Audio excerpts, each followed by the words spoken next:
The massive crystalline chamber of the Galactic Council buzzed with an energy that had nothing to do with the quantum harmonics that powered the station.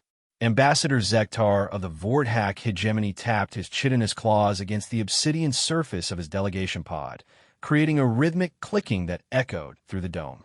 Around him, representatives from 47 different species shifted nervously in their respective environmental chambers, each one designed to accommodate the vast biological diversity that made up the Council. It had been 73 standard galactic rotations since the last communication from the Human Confederation. 73 rotations of complete and utter silence from species that had, until recently, been among the most vocal and active members of the galactic community.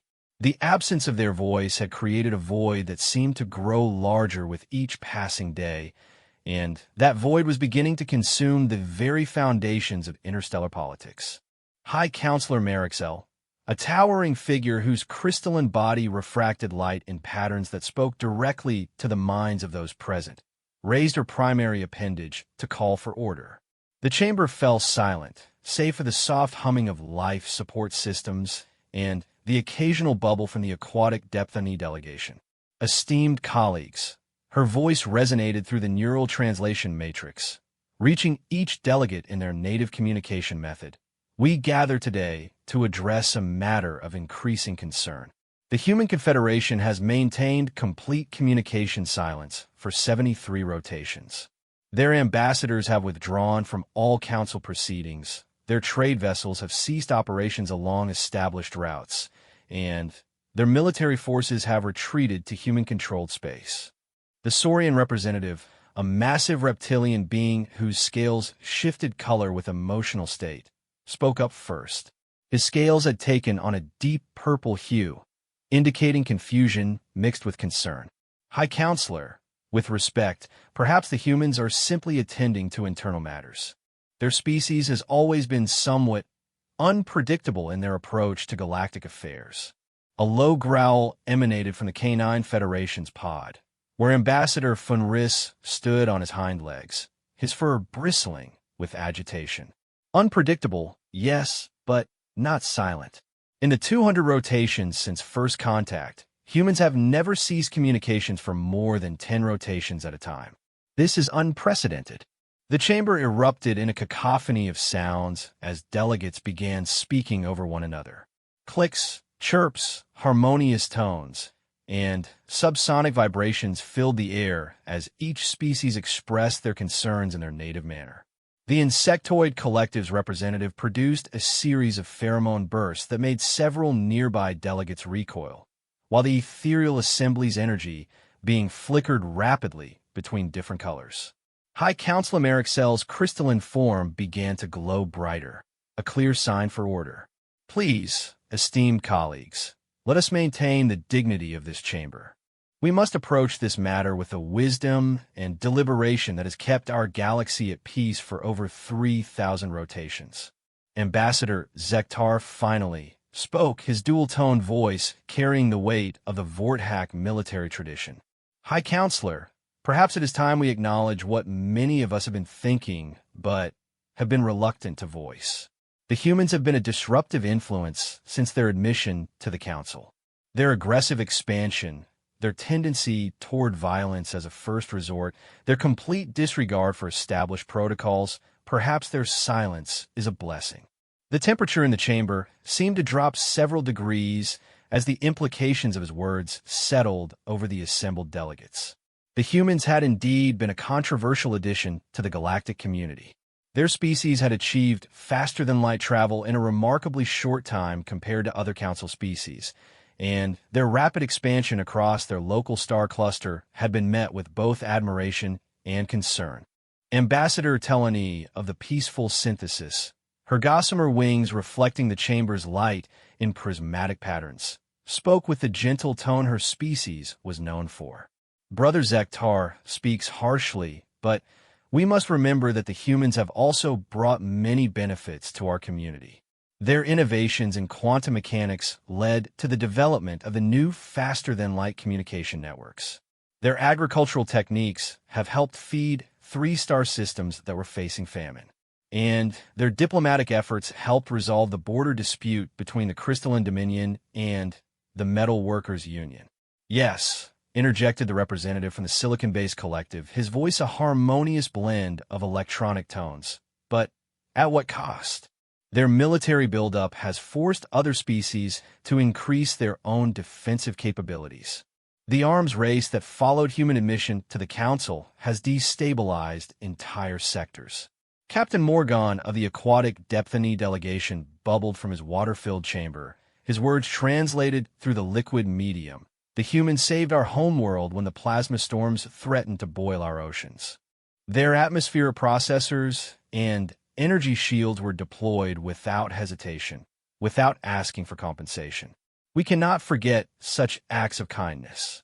The debate continued for hours, with delegates taking sides based on their own species' interactions with humanity. Those who had benefited from human technology and assistance spoke in their defense, while others who had found themselves on the wrong side of human military might or aggressive trade practices voiced their concerns about the species' place in the galactic community. As the arguments wore on, a pattern began to emerge. The humans had indeed been a force of change in the galaxy, but change was not necessarily negative. Their approach to problems was often direct and sometimes brutal by galactic standards, but it was also effective. When the hive mind incursion had threatened the outer rim territories, it had been human military tactics and willingness to sacrifice that had turned the tide of battle. When the economic collapse of the spiral arm markets had threatened to plunge dozens of systems into poverty, it had been human financial innovations and risk-taking that had stabilized the economy. But now they were gone. Not destroyed, not defeated, simply absent. Ambassador Yixera of the Ancient Observers, a species so old that they claimed to have witnessed the formation of the galaxy itself, finally spoke. Her voice carried the weight of eons, and when she spoke, the entire chamber fell silent out of respect.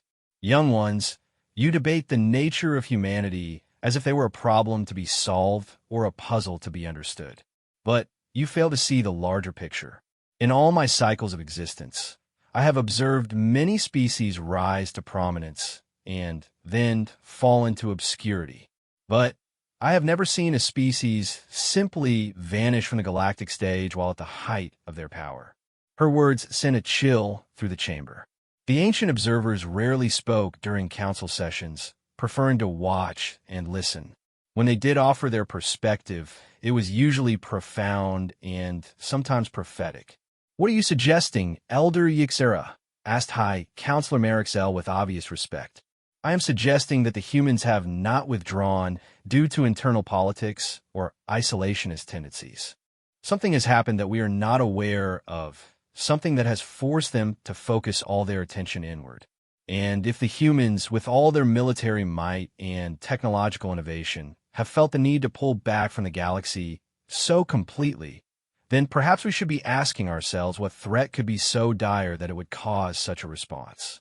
The chamber fell into stunned silence as the implications of her words sank in. The humans were known throughout the galaxy for their courage, some would say recklessness, in the face of danger. They had stood firm against the Void Stalkers when other species had fled. They had volunteered to explore dangerous anomalies that other species deemed too risky. They had faced down cosmic horrors that had sent entire fleets running in terror. If something had scared the humans into complete withdrawal, what did that mean for the rest of the galaxy? Ambassador Keth Moore of the War Clans, his scarred hide bearing the marks of a dozen conflicts, stood slowly in his environmental pod. His species had been among those most suspicious of human military capabilities, having clashed with them several times over territorial disputes. But now his voice carried a note of grudging respect mixed with genuine concern. "The Elder speaks wisdom. In all our conflicts with the humans, they never backed down, never showed fear, never retreated unless it was part of a larger strategy. Their warriors would fight to the last soldier, and their leaders would sacrifice themselves before abandoning their principles.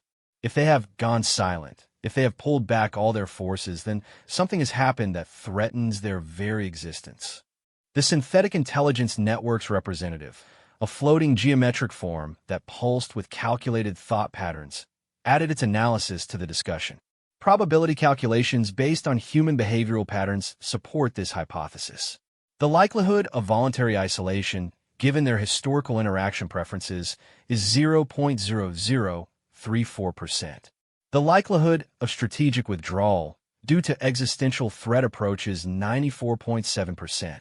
High Councilor Marixel's crystalline form dimmed slightly as she processed the weight of the discussion. If this assessment is correct, then we face a dilemma. Do we respect human sovereignty and allow them their privacy, or do we investigate to determine if this threat might affect the broader galactic community? The question hung in the air like a physical presence. The Galactic Council had always operated on principles of non-interference when it came to internal species matters. Each member civilization was allowed to govern itself according to its own customs and beliefs, as long as those practices didn't threaten other council members. But the situation with humanity was unprecedented. Ambassador Zalthex of the Psi Corps, his bulbous head pulsing with telepathic energy, offered a potential solution. The humans have psionic-resistant minds, but their communication networks might still be accessible to careful probing. If we could tap into their information systems without directly violating their sovereignty. Absolutely not, interrupted Ambassador Telani sharply, her usually gentle demeanor replaced by firm conviction. Such actions would be a direct violation of the privacy accords. We cannot justify espionage based on speculation, no matter how well-reasoned. The debate might have continued for days, as council sessions often did, but it was interrupted by an urgent chime from the chamber's communication array. A junior aide, a young member of the Insectoid Collective, scuttled quickly to High Councilor Marixel's pod and delivered a message that made her crystalline form flash with surprise. "Esteemed delegates," she announced, her voice carrying across the chamber with unusual urgency, "I have just received word from the outer monitoring stations. Long-range sensors have detected massive energy signatures from the direction of human space.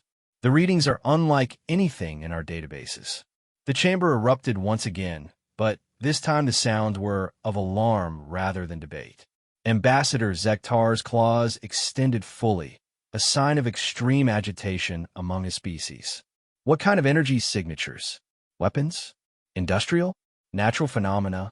"The reports are unclear," Marixel replied, consulting the data stream flowing directly into her consciousness. "The energy patterns are consistent with massive construction projects, but the scale is beyond anything we have previously observed. Whatever the humans are building, it dwarfs even the Great Ring projects of the ancient observers." Elder Yixera's ancient form seemed to solidify slightly, a sign of deep concentration among her species. "This confirms our suspicions. The humans are not merely hiding. They are preparing." The question now becomes, preparing for what? Captain Morgan's aquatic chamber bubbled frantically as he spoke. Could this be connected to their research into multidimensional physics? Human scientists had been making inquiries about reality manipulation technologies before their withdrawal. At the time, we assumed it was simple curiosity, but perhaps they discovered something that required such drastic preparations, finished Ambassador Keth more grimly. The question is whether they are preparing to defend against a threat or preparing to become one themselves. The implications of his words were staggering. The humans had always been a wild card in galactic politics, but the idea that they might be developing technologies beyond current understanding was terrifying. Their species had shown remarkable adaptability and innovation, but also a disturbing tendency toward militarization of any new discovery. High Councilor Marixel called for a temporary recess to allow delegates to consult with their respective governments. As the chamber emptied, small groups of ambassadors huddled together, speaking in hushed tones about the revelations. Alliances that had been stable for centuries suddenly seemed fragile, and the comfortable predictability of galactic politics had been shattered by the simple absence of one species. As the delegates filed out, Elder Yixera remained in her pod, her ancient eyes fixed on the holographic display that showed the location of human space. In all her eons of existence, she had learned to trust her instincts, and those instincts were screaming that the galaxy was about to change in ways that none of them could predict. The humans had always been catalysts for change, but their withdrawal suggested that the change coming would be beyond anything the galaxy had experienced before. The question was whether the other species would be ready for it. In the depths of space, far beyond the reach of Council sensors, massive construction projects continued around every human world. Ships the size of moons moved between star systems, carrying resources and personnel for projects that would have seemed impossible just rotations before.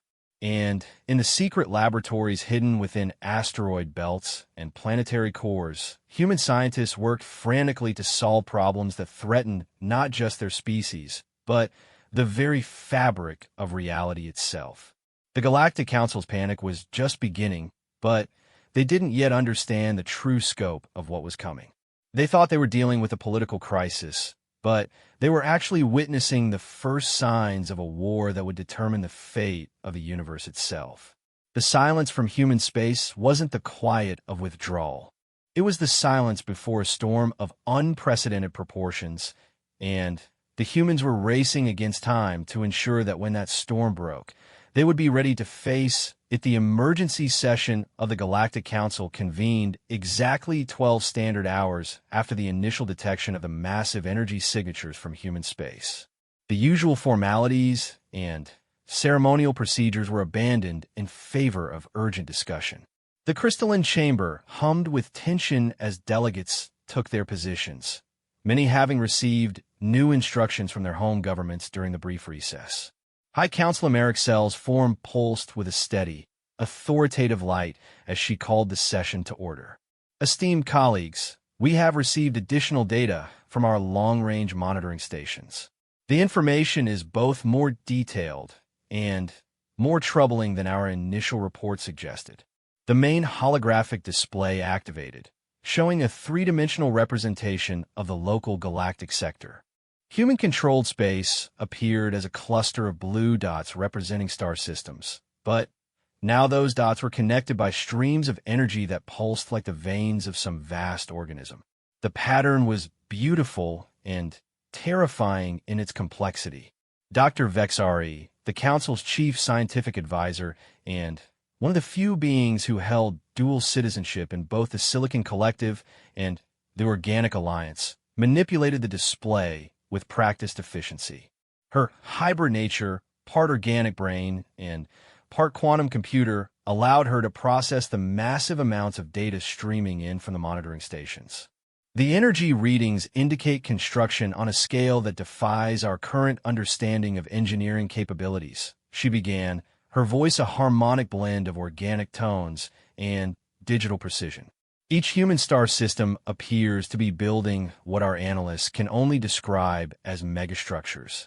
Not orbital platforms or space stations, but constructions that encompass entire planets. Ambassador Zektar leaned forward in his pod, his predatory instincts fully engaged. Elaborate on encompass entire planets, Doctor. Are you suggesting they're building sphere worlds like the ancient myths describe?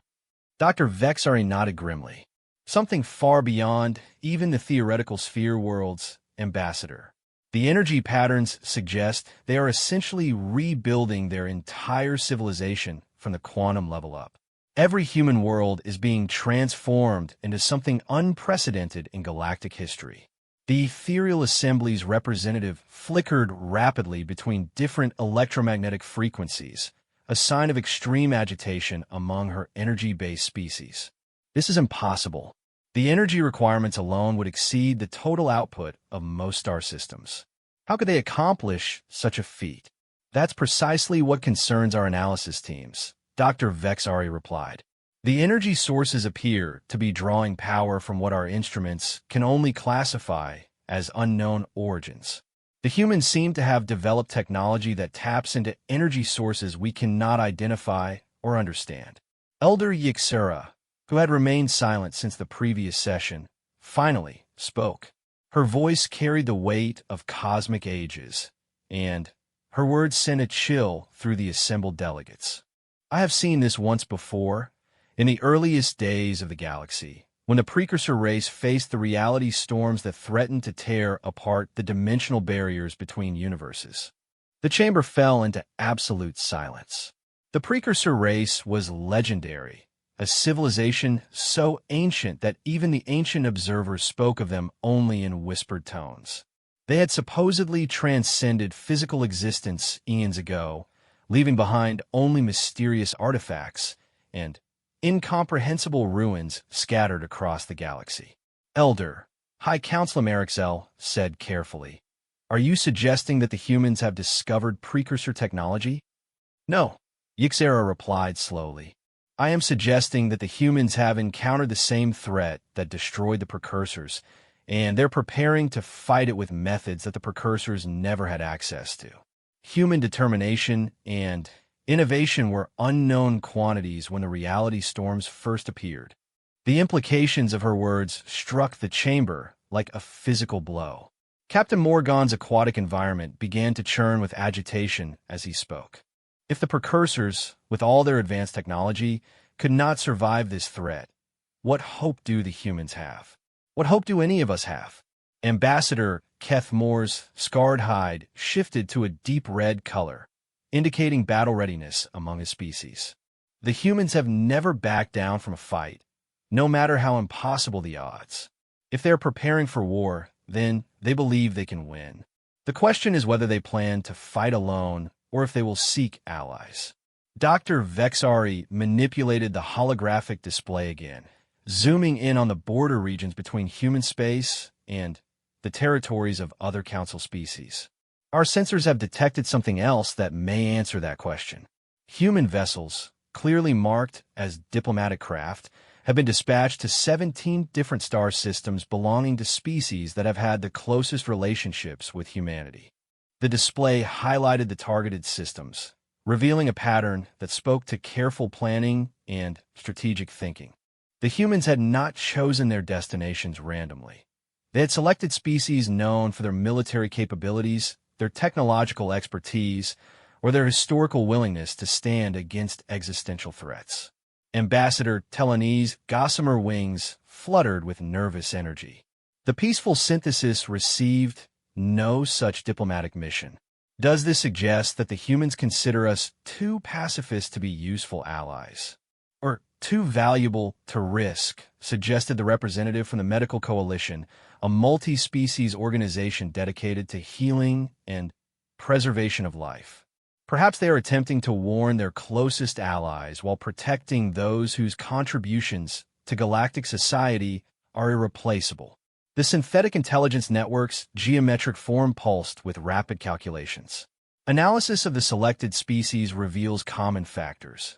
All possess either advanced defensive capabilities, experience with dimensional anomalies, or demonstrated courage in the face of cosmic-level threats.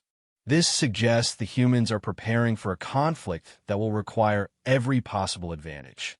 Ambassador Zektar's aggressive posture had gradually shifted to one of thoughtful concern. His species' military background had taught him to recognize the signs of a civilization preparing for total war, and everything they were observing about human activities fit that pattern. If the humans are correct about the level of threat they face, then their current preparations may not be an act of aggression, but of desperation. The chamber erupted into heated discussion as delegates began to grasp the true scope of the situation. This was not a political crisis or a trade dispute. This was potentially the prelude to a conflict that could determine the survival of all life in the galaxy.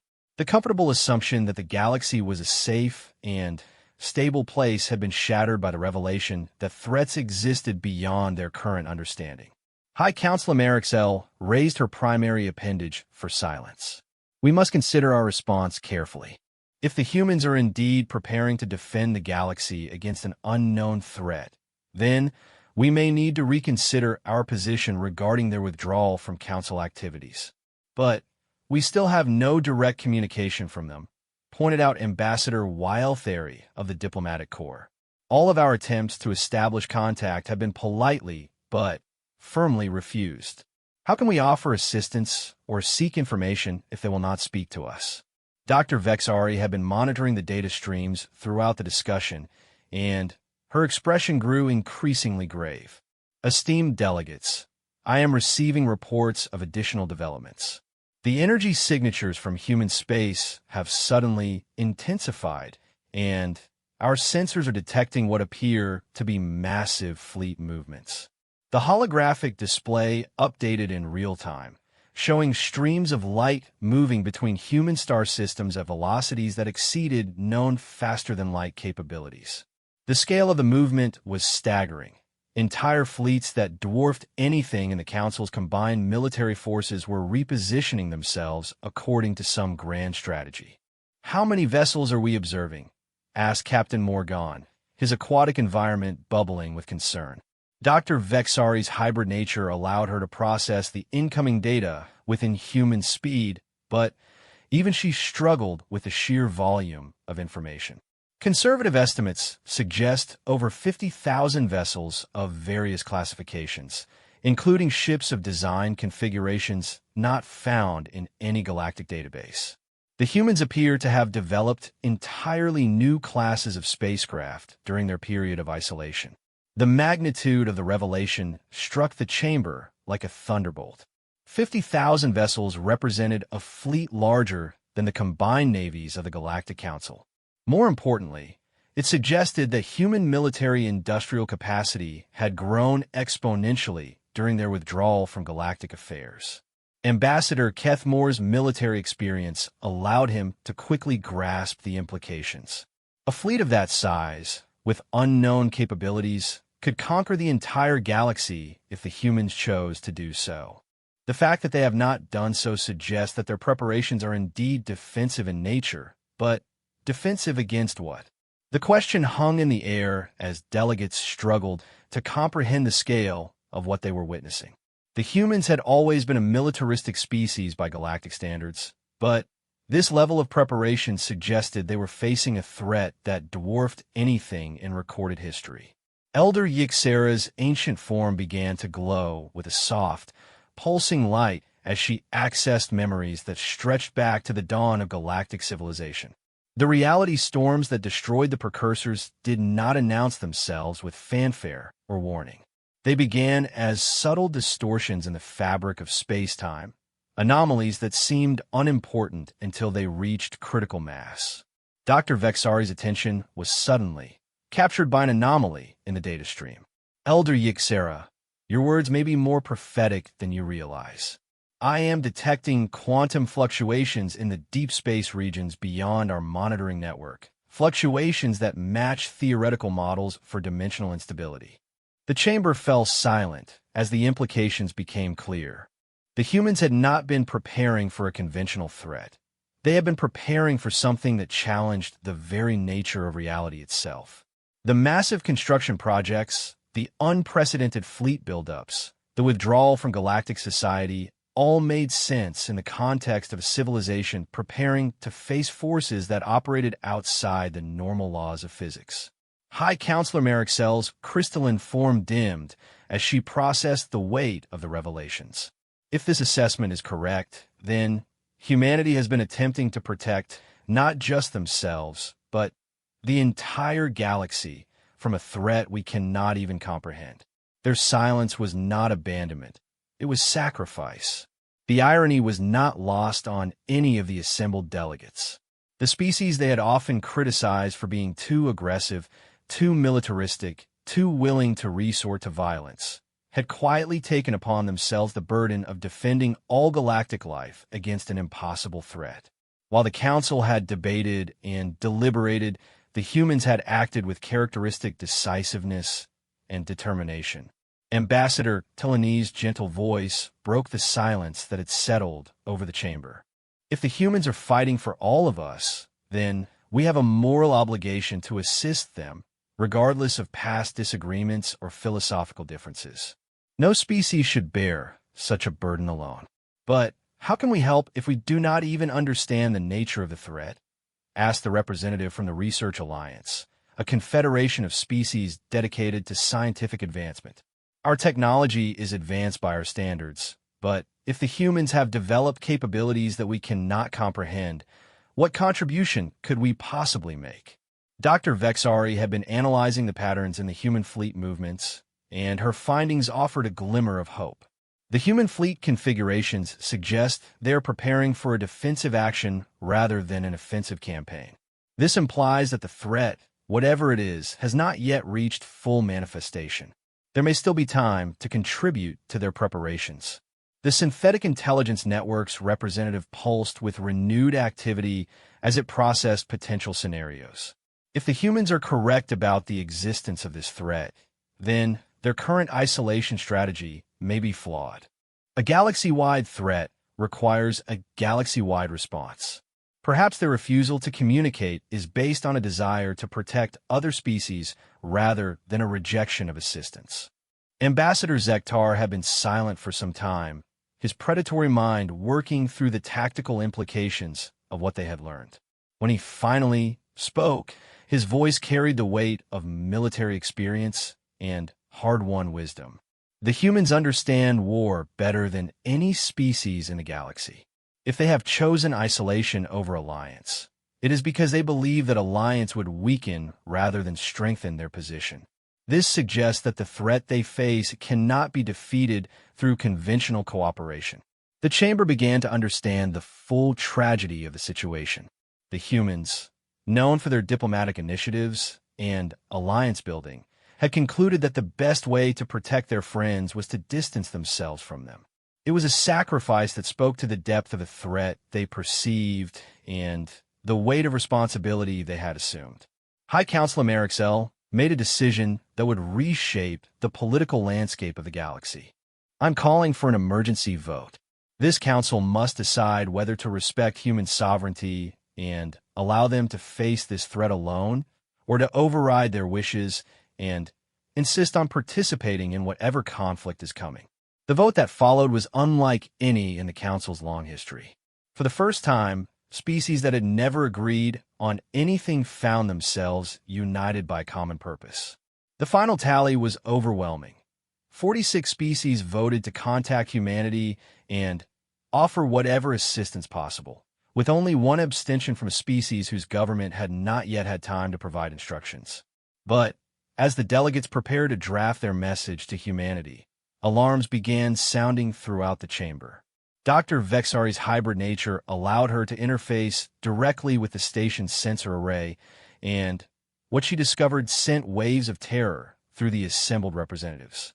Quantum distortions detected throughout the outer rim sectors, she announced, her voice tight with controlled panic. The dimensional barriers are beginning to destabilize. Whatever the humans have been preparing for, it has begun to manifest. The Galactic Council had spent decades debating the nature of humanity and their place in galactic society. Now, as reality itself began to unravel at the edges of known space, they finally understood that the humans had been fighting a war for the survival of everything that existed. The question now was whether their offer of assistance would arrive in time to make any difference in a conflict that would determine the fate of the universe itself. The quantum distortions that had first appeared as mere anomalies on the outer rim sensors now dominated every monitoring station throughout the galaxy. Dr. Vexari worked frantically at her console, her hybrid consciousness processing data streams that would have overwhelmed purely organic or synthetic minds. The readings she was seeing challenged everything the galactic community thought they knew about the fundamental nature of reality. The distortions are expanding exponentially, she reported to the assembled council, her voice struggling to maintain its usual calm precision. Whatever barriers exist between dimensions appear to be failing catastrophically. I am detecting energy signatures that should not exist according to our understanding of physics. High Counselor Marixel's crystalline form had shifted to a deep amber hue, a color her species reserved for moments of gravest crisis. The emergency session had been running for 18 consecutive hours, and the situation continued to deteriorate with each passing moment. Dr. Vexari, based on your analysis, How long before these distortions reach inhabited systems? The question everyone feared to ask hung in the air as Dr. Vexari performed calculations that stretched her hybrid nature to its limits. At current expansion rates, the outer colonies will begin experiencing reality fluctuations within 48 hours. Core worlds will be affected within 10 standard days. The chamber erupted into chaos as delegates realized the implications. 10 days was not enough time to evacuate even a single major population center, let alone the billions of sentient beings scattered across thousands of worlds. The comfortable assumption that they had time to plan and prepare had just been shattered. Ambassador Zektar's military training kicked in as he began issuing rapid orders through his communication array. All Vorthack defensive fleets are being recalled to protect our core systems. I recommend immediate implementation of emergency protocols across all Council territories. Emergency protocols will accomplish nothing against a threat that operates outside the laws of physics. Elder Yixera interjected, her ancient voice carrying the weight of cosmic wisdom. The precursors tried conventional defenses against the reality storms. Their most powerful weapons, their most sophisticated shields, their most advanced technologies were utterly useless. Captain Morgan's aquatic environment churned with agitation as he spoke. Then, what do you suggest, Elder? That we simply accept defeat without fighting? The humans clearly believe there is a way to combat this threat, or they would not have spent so much effort preparing for it. Before Elder Yixera could respond, every communication array in the chamber activated simultaneously. The deep space monitoring stations, the inter-system sensors, even the emergency communication networks all received the same transmission at the exact same moment. The message was brief, transmitted on quantum frequencies that penetrated even the most secure Council encryption protocols. This is Admiral Sarah Chun of the Human Confederation Defense Command, broadcasting on all channels to all members of the Galactic Council. The dimensional barriers protecting our reality have been compromised by entities from parallel universes where the laws of physics operate under fundamentally different principles. We have 43 hours and 17 minutes before the first major incursion points stabilize, allowing hostile forces to establish permanent footholds in our dimension. The transmission continued without pause, Admiral Chen's voice betraying no emotion despite the magnitude of the information she was conveying. Human forces are currently engaged in defensive operations across 17 separate dimensional fronts. We have successfully contained minor incursions for the past 74 days, but the enemy has adapted their tactics and is preparing for a coordinated assault that will overwhelm our current defensive capabilities. Dr. Vexari was recording every detail of the transmission while simultaneously analyzing the quantum signature of the message itself. The technology required to broadcast simultaneously across the entire galaxy exceeded anything in the Council's databases, suggesting that human technological advancement during their isolation had been even more dramatic than previously estimated. Council members who wish to participate in defensive operations are directed to the following coordinates, where human liaison officers will provide tactical briefings and equipment specifications. Species lacking appropriate military capabilities are advised to begin immediate evacuation procedures for all worlds within 50 light-years of dimensional weak points. A complete list of affected systems is being transmitted with this message. The holographic display in the chamber automatically updated with the incoming data, showing a three-dimensional map of the galaxy with red zones marking areas of dimensional instability. The pattern was random and terrifying in its scope. Even the most protected core worlds were not safe from the spreading chaos. Ambassador Telenese Gossamer Wings trembled as she spoke. Admiral Chen mentioned hostile forces from parallel universes. Are we being invaded by alternate versions of ourselves? The transmission addressed her question as if Admiral Chun had somehow heard it. The entities we are facing are not alternate versions of known species. They appear to be pure manifestations of hostile intent, capable of rewriting the fundamental forces that govern reality in their immediate vicinity. Their presence causes matter to behave according to alien physical laws, making conventional weapons and defenses ineffective. High Counselor Marixel found her voice despite the overwhelming nature of the revelations. Admiral Chun, this is High Counselor Marixel of the Galactic Council. What assistance can we provide? What do you need from us? The response came immediately, suggesting that the humans had been monitoring Council communications throughout their period of isolation. High Counselor, we need every species with quantum manipulation capabilities to assist in stabilizing dimensional barriers. We need every military force capable of operating in non-standard physical environments. Most importantly, we need the combined intellectual resources of all Council species to help us understand and counter enemy adaptation patterns. Dr. Vexari suddenly looked up from her console, her expression showing surprise and concern. Admiral, the technology you are using for this communication is beyond our current understanding.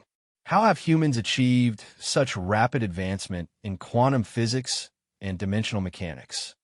The pause before Admiral Chen's response was the first sign of hesitation in her otherwise clinical delivery.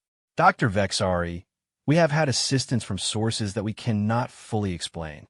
3 months ago, human research teams began receiving what can only be described as memory downloads containing advanced technical specifications. These memories do not belong to any living human, and their origin remains unknown. The implications of this revelation sent shockwaves through the chamber. The humans have been receiving technical knowledge from an unknown source, knowledge that had allowed them to build their massive defensive infrastructure and advance fleets. The question of who or what was providing this assistance added another layer of mystery to an already incomprehensible situation. Elder Yixera's ancient form began to glow more brightly as she processed this information. The memory downloads described the technical specifications they contained. Are they consistent with precursor technology patterns? Elder, the specifications combine precursor-level understanding of dimensional mechanics with technological approaches that exceed even precursor capabilities. Whoever is providing this information has learned from the precursor's failure and developed countermeasures that the ancient civilization never conceived. The chamber fell silent as delegates struggled to comprehend the full scope of what they were learning. The humans were fighting a war against reality-altering entities from parallel dimensions, using advanced technology provided by mysterious benefactors, with the survival of the entire universe at stake. The political concerns and territorial disputes that had dominated council discussions for centuries suddenly seemed petty and insignificant. Ambassador Kethmore's warrior instincts overcame his species' traditional caution. Admiral Chun, the war clans pledge all available military resources to this conflict. Where do you need our forces deployed? Ambassador Kethmore, war clan tactical doctrines are particularly suited to combat in altered reality zones. We need your forces to establish defensive perimeters around the major incursion points in the spiral arm sectors. Human forces will provide technological support and coordinate overall strategy. The transmission shifted to include detailed tactical data that appeared directly in each delegate's consciousness through the quantum communication matrix. The information was staggering in its complexity, showing a war being fought across multiple dimensions simultaneously, with human forces engaged in battles that defied conventional understanding. The synthetic intelligence networks representative processed the tactical data with inhuman speed. The strategic sophistication of these operations exceeds our modeling capabilities. How many human personnel are involved in coordinating these defensive efforts? The coordination is being handled by a hybrid artificial intelligence system that combines human intuition with quantum computational capabilities. The AI was created using the same unknown source technology as our defensive systems. It has designated itself as Guardian and appears to possess strategic capabilities that exceed normal human or synthetic intelligence. Dr. Vexari's hybrid nature allowed her to interface directly with the data stream from the human transmission. What she found in the deeper layers of information made her quantum computational matrix pulse with alarm. Admiral, the energy requirements for your defensive operations are orders of magnitude beyond what any known civilization could sustain. What are you using as a power source? The response came with a note of grim satisfaction in Admiral Chen's voice. The entities attempting to invade our reality are essentially infinite energy sources operating under different physical laws. We have learned to capture and convert their energy patterns to power our defensive systems. Every attack they make against us actually strengthens our ability to resist them. The brilliant simplicity of the human approach struck the Council like a revelation. While other species would have tried to develop new energy sources or build more powerful reactors, the humans had turned their enemy's greatest strength into a weakness. It was exactly the kind of unconventional thinking that had made humanity such a force for change in galactic politics. Captain Morgan's aquatic environment bubbled with excitement as he grasped the implications. You are essentially using the invasion itself to power your defenses against the invasion. But what happens when you defeat the attacking forces? Do you lose your power source? Captain, that assumption implies that we can defeat them. Current projections suggest that we can maintain defensive positions indefinitely, but actually pushing the entities back into their own dimensions will require resources and capabilities that we do not yet possess. This is why we need the combined efforts of all Council species. High Counselor Marixel made a decision that would mark her administration as one of the most important in Council history. Admiral Chun, the Galactic Council formally offers all available resources to assist in this conflict. What we lack in military might, we may be able to provide through scientific innovation and logistical support. High Counselor, your offer is accepted with gratitude. However, I must warn all Council members that participation in this conflict carries extreme risks. The entities we face can alter the fundamental nature of matter and energy in their vicinity. Ships, personnel, even entire star systems can be changed in ways that make them no longer compatible with our reality. The warning did nothing to dampen the resolve that had been building in the chamber. For the first time in galactic history, every member species of the Council found themselves united by a threat that transcended all their petty differences and territorial disputes. The war they were about to join would determine whether reality itself would continue to exist as they understood it. Ambassador Zektar's aggressive nature had been transformed into focused determination. Admiral, the Vorthak military forces are already en route to the coordinates you provided. We may not understand the nature of this enemy, but we understand the importance of standing together against extinction. The transmission from Admiral Chun took on a warmer tone for the first time. Ambassador, all Council species are welcome to contribute according to their capabilities. The entity incursions do not discriminate between species or ideologies. If we are to survive this conflict, we must function as a single unified civilization rather than separate competing interests. As tactical data continued to flow through the quantum communication matrix, delegates began to understand the true scope of human preparations. The massive construction projects they had detected were not just defensive installations. They were reality stabilizers designed to maintain normal physical laws in areas affected by entity incursions. The unprecedented fleet movements were not repositioning for conventional combat, but for dimensional warfare that required entirely new tactical doctrines.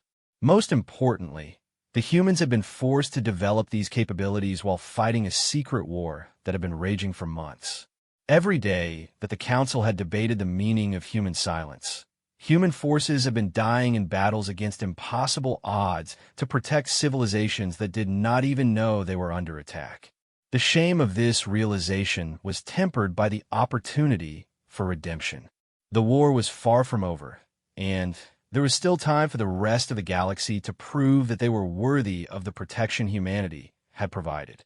As the transmission concluded with detailed instructions for military coordination and civilian evacuation procedures, Dr. Vexari made a final announcement that would shape the course of the coming conflict. Admiral Chun, based on my analysis of the data you have provided, I believe the Silicon Collective's quantum manipulation technology may be compatible with your reality stabilization systems. We can begin immediate integration procedures if you are willing to share the necessary technical specifications. Dr. Vexari, all relevant technical data is being transmitted now. We will need every advantage we can obtain. The entities have demonstrated adaptive capabilities that exceed our initial estimates, and they are learning to counter our defensive strategies with disturbing efficiency. The revelation that their enemies could adapt and learn added yet another layer of urgency to the situation.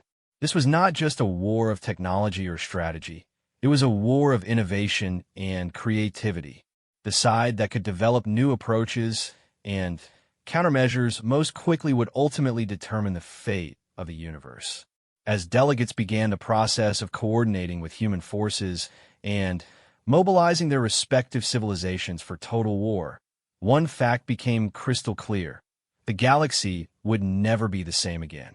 The comfortable assumption that reality was stable and predictable had been shattered, and in its place was the terrifying knowledge that existence itself was under constant threat from forces beyond comprehension. The Galactic Council's panic had evolved into something far more dangerous and far more hopeful. Unified determination to fight for the survival of everything that existed.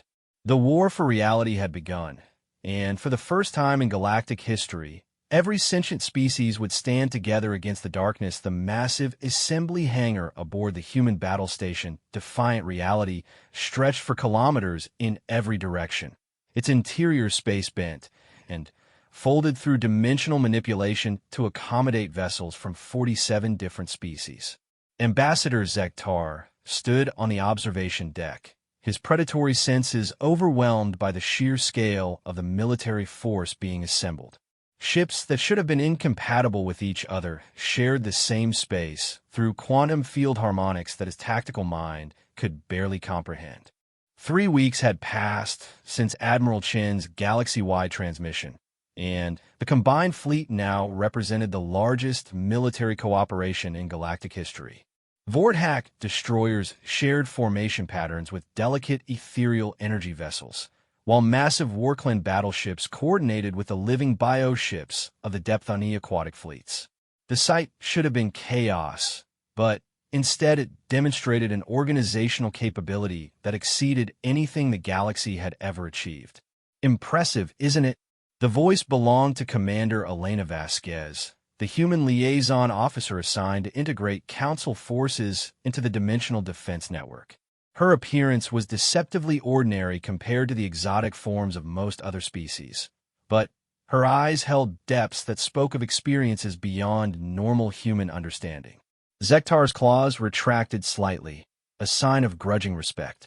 "Commander, I've spent my entire military career studying the logistics of multi-species operations. What your people have accomplished here should be impossible. How do you coordinate forces with such radically different technological approaches?" Commander Vasquez gestured toward the holographic displays that filled the observation deck, showing real-time tactical data from 17 different dimensional fronts. The Guardian AI system has developed universal translation protocols that work at the quantum level. It doesn't just translate languages or tactical doctrines. It translates the fundamental concepts that each species uses to understand reality. The implications were staggering.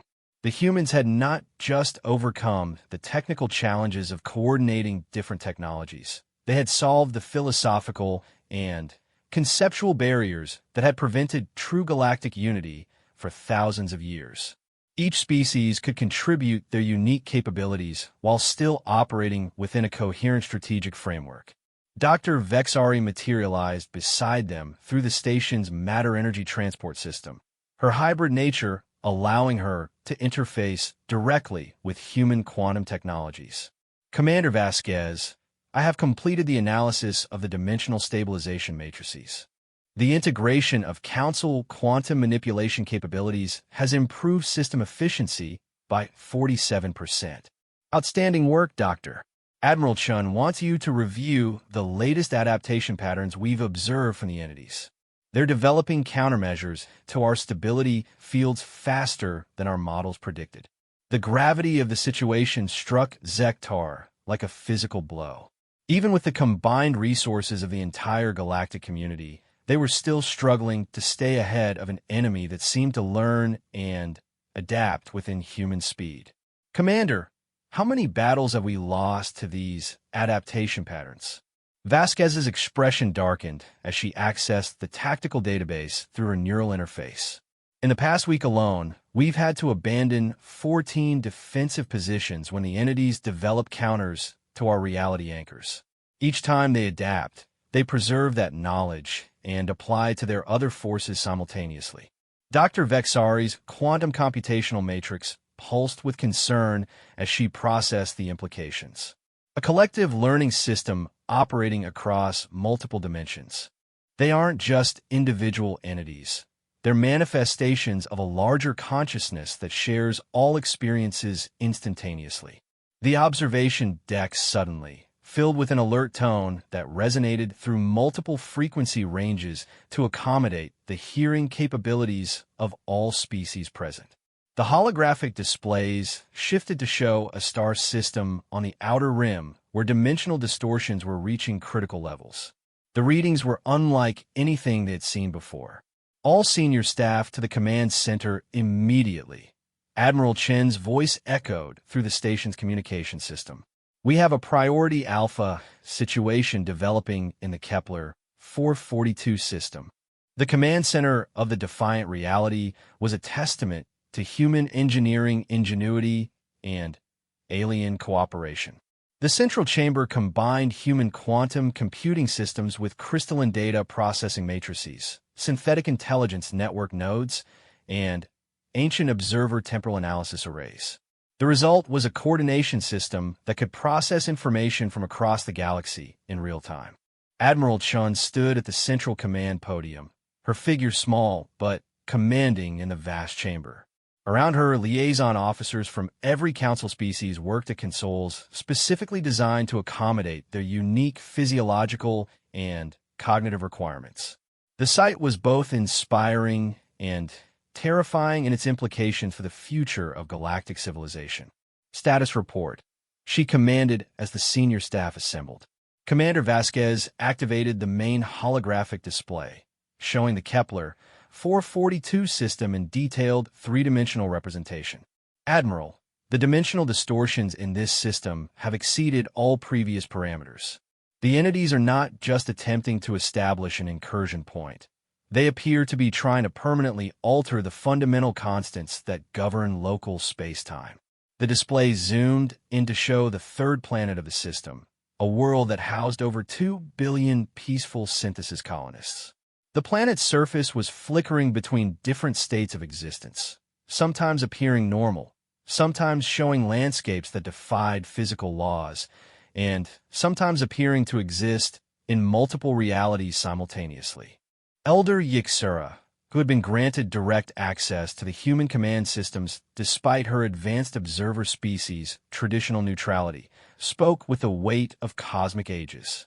They are attempting to create a reality nexus, a point where multiple dimensional frameworks can coexist.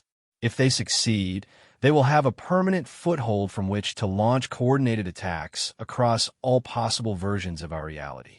The silence that followed was deafening as the assembled commanders grasped the implications. A reality nexus would essentially give the entities access to infinite versions of the galaxy, allowing them to attack from directions that couldn't be defended because they didn't technically exist yet. Captain Morgan's aquatic environment churned with agitation as he spoke. Admiral, my people have extensive experience with quantum tide mechanics from living in ocean environments that exist in multiple dimensional states. We might be able to destabilize their nexus attempts by introducing chaotic quantum fluctuations. Elaborate, Captain, Admiral Chun responded immediately. Depthani bioships are living organisms that naturally exist in quantum superposition states. If we could synchronize a full squadron to resonate at specific frequencies, we might be able to create interference patterns that disrupt the nexus formation. Dr. Vexari's hybrid consciousness interfaced with the tactical computers to run probability calculations. The approach has potential, but the entities will adapt to any interference pattern within minutes of its deployment. We would need a way to constantly vary the resonance frequencies in patterns they cannot predict. Ambassador Telani, whose peaceful synthesis species had never participated in military operations, stepped forward with surprising determination. Doctor, my people's collective consciousness networks operate on principles of harmonic chaos that are impossible to predict even by our own mathematicians. If we could link our civilian population to the resonance generation systems. The suggestion was unprecedented. The peaceful synthesis had never militarized their consciousness networks, considering such applications to be violations of their fundamental principles. The fact that Ambassador Telani was willing to propose such a strategy showed the desperate nature of their situation. Admiral Chun made a decision that would reshape galactic military doctrine. Ambassador Telani, are your people willing to volunteer for such an operation? The risks to their consciousness networks could be severe. Admiral, 2 billion of our people are about to be erased from existence if we fail. Our philosophical objections to military applications seem insignificant compared to the alternative. Commander Vasquez was already coordinating with the Guardian AI system to develop integration protocols for peaceful synthesis consciousness networks. Admiral, Guardian estimates a 73% probability of success if we combine depth-on-E bioresonance with peaceful synthesis consciousness harmonics and Vorthack tactical precision. Zektar's predatory instincts were fully engaged as he analyzed the tactical requirements. Admiral, my forces can provide pinpoint coordination for the resonance deployment, but we'll need cover from entity countermeasures during the critical phase of the operation. The war clans can provide that cover, announced General Krovmore, whose species had arrived with their entire remaining military force.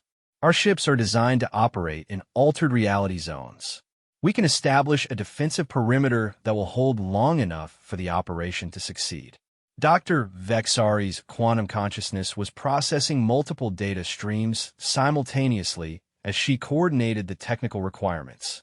Admiral, the Silicon Collective's reality stabilization matrices can provide a foundation for the operation. If we anchor them to the war clan defensive positions, we can create a stable zone where the consciousness networks can operate without interference from local reality distortions. Admiral Chun surveyed the assembled commanders, seeing representatives of species that had never fully trusted each other, now proposing to literally link their consciousness and military forces in an unprecedented cooperative operation.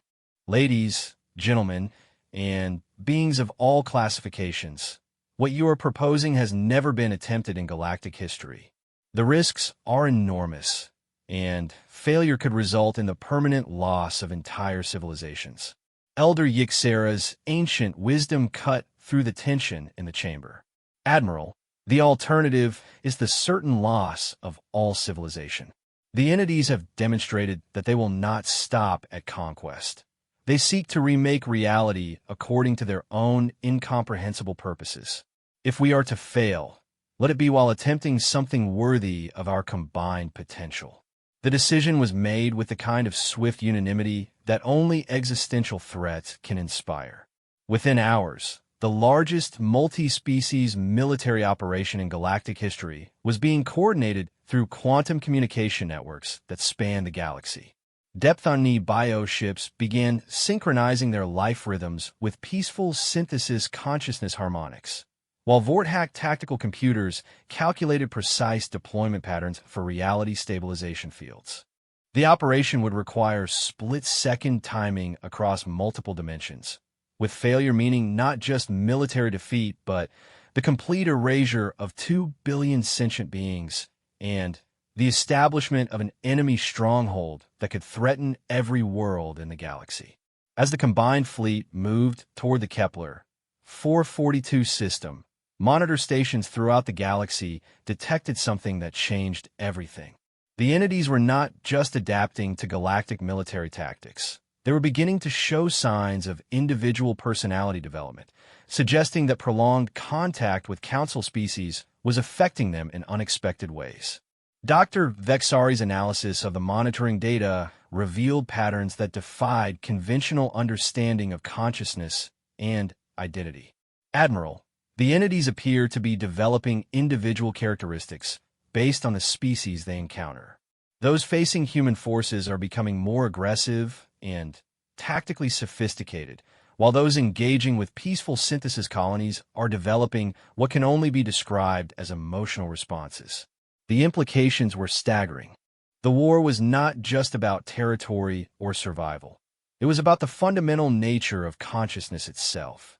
The entities were learning not just tactics and technologies, but the concepts of individuality, emotion, and perhaps even mortality from their contact with galactic civilization. Commander Vasquez voiced the question that everyone was thinking. If they are developing individual consciousness, does that change our approach to this conflict? Are we fighting an invasion or participating in some kind of cosmic evolution? Admiral Chen's response would define humanity's approach to the greatest challenge in galactic history. Commander, regardless of what they are becoming, their current actions threaten the existence of every sentient being in the galaxy.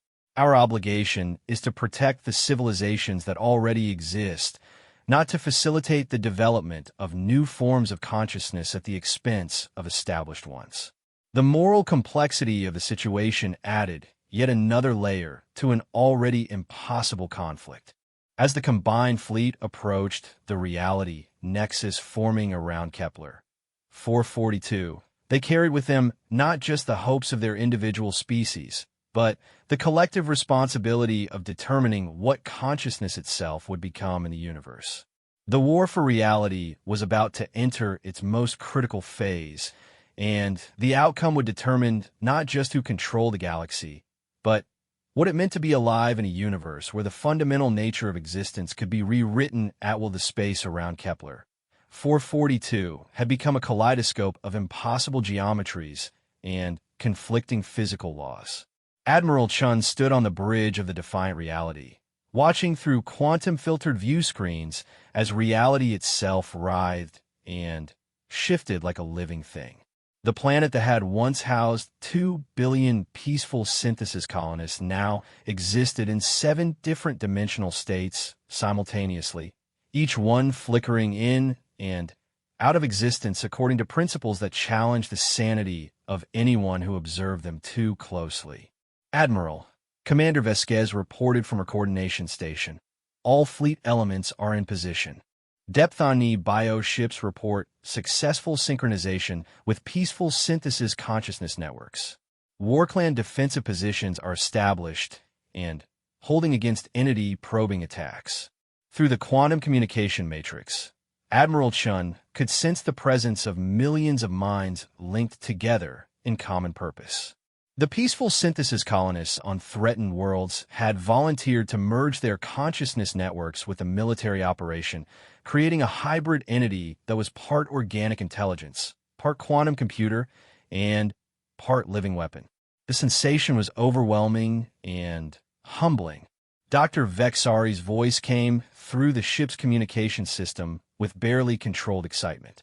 Admiral, we're detecting something unprecedented in the entity behavior patterns. The proximity of so many linked consciousness networks is causing visible changes in their manifestation protocols. They appear to be hesitating. The main holographic display shifted to show detailed analysis of entity movements around the reality nexus. Where before their actions had been purposeful and coordinated, now there were signs of uncertainty and even conflict among different entity groups. Some continued their reality-altering operations, while others seemed to be pulling back and observing the approaching galactic forces with something that could only be described as curiosity. Elder Yixera's ancient consciousness touched Admiral Chen's mind through the quantum link, her thoughts carrying the weight of cosmic wisdom. Admiral, I believe we are witnessing the birth of true individual consciousness among the entities. Our presence, our willingness to sacrifice for each other, is teaching them concepts they have never experienced. The implications were staggering, but there was no time for philosophical contemplation. The reality nexus was approaching critical stability, and if the entities succeeded in establishing their foothold, the nature of existence throughout the galaxy would be fundamentally altered. All units, commence Operation Reality Anchor, Admiral Chen commanded. The coordinated attack began with the war clans establishing a defensive perimeter that could withstand reality distortions. Their ships, built to operate in environments where the laws of physics change from moment to moment, formed a protective barrier around the more vulnerable Council vessels. Energy weapons that fired rounds capable of existing in multiple dimensions simultaneously opened fire on entity concentrations, forcing them to focus on defensive actions rather than nexus construction. Simultaneously, the Depthoni bioships began their resonance generation, their living hulls vibrating at frequencies that created interference patterns in the quantum substrate of local spacetime. The sound was felt rather than heard, a harmonic vibration that made reality itself shudder and resist the entity's attempts at alteration. But it was the integration of peaceful synthesis consciousness networks that transformed the operation from military action into something approaching art. Millions of linked minds began generating chaotic harmonic patterns that defied mathematical prediction, creating quantum interference that spread through the entire system like ripples in a dimensional pond. The effect on the entities was immediate and unexpected. Instead of adapting to counter the interference patterns, many of them simply stopped their reality-altering activities and began to observe the galactic forces with what could only be described as wonder. For beings that had never experienced individual consciousness, the sight of millions of separate minds choosing to work together was apparently more fascinating than their original mission. Admiral, Dr. Vexari's voice carried notes of amazement and concern. The entities are not just observing us. They're trying to communicate. I'm detecting structured quantum fluctuations that match theoretical models for telepathic contact attempts. The revelation struck the command crew like a physical blow. The entities that they had been fighting for months were attempting to establish communication for the first time. The question was whether this represented an opportunity for peaceful resolution or a new form of attack. Admiral Chun made a decision that would reshape the future of galactic civilization. Dr. Vexari, can you establish a communication link while maintaining our defensive operations? Yes, Admiral, but the risks are enormous. Direct mental contact with entities that can alter reality could result in permanent changes to our consciousness or our physical existence. I'll take that risk. Open the channel. The sensation was unlike anything Admiral Chun had ever experienced. The entity consciousness that touched her mind was vast beyond comprehension, yet filled with a childlike wonder that seemed incompatible with the destructive actions they had been taking. It was like making contact with a newborn cosmic deity that had just discovered the concept of individuality. Why do you resist change? The question came not in words, but in direct conceptual transfer that bypassed language entirely. We offer evolution beyond your current limitations, because our current existence has value. Admiral Chin responded, drawing upon the linked consciousness of millions of galactic citizens to strengthen her mental voice. We choose to grow through cooperation and learning rather than forcible transformation. The pause in the entity's response was filled with quantum fluctuations as it processed concepts that had no equivalent in its original dimensional framework. Cooperation, choice, individual value. These are unknown parameters. Show us how consciousness can exist without unity of purpose. What followed was the most extraordinary educational exchange in galactic history. Through the quantum link, the entire combined consciousness of the galactic fleet began teaching the entities about concepts they had never encountered. Love, friendship, sacrifice for others, the beauty of diversity, the strength that came from choosing to work together rather than being forced to do so. The entity's response was a gradual transformation that could be observed throughout the Kepler 442 system. The reality distortions began to stabilize as they stopped trying to impose their dimensional framework on local space-time. Instead, they began experimenting with maintaining their own existence within the established physical laws rather than replacing them entirely. Ambassador Telani's voice came through the communication network with barely controlled emotion. "Admiral, the colonists on the surface are reporting that the planet is returning to normal space-time. The entities are choosing to exist within our reality rather than replacing it with their own." But even as victory seemed within reach, Dr. Vexari detected new quantum signatures approaching the system. "Admiral, I'm reading massive dimensional distortions approaching from deep space. The entities we've been fighting appear to be only the advanced scouts for something much larger." The main holographic display updated to show the approaching threat, and the sight struck fear into the hearts of every being in the fleet.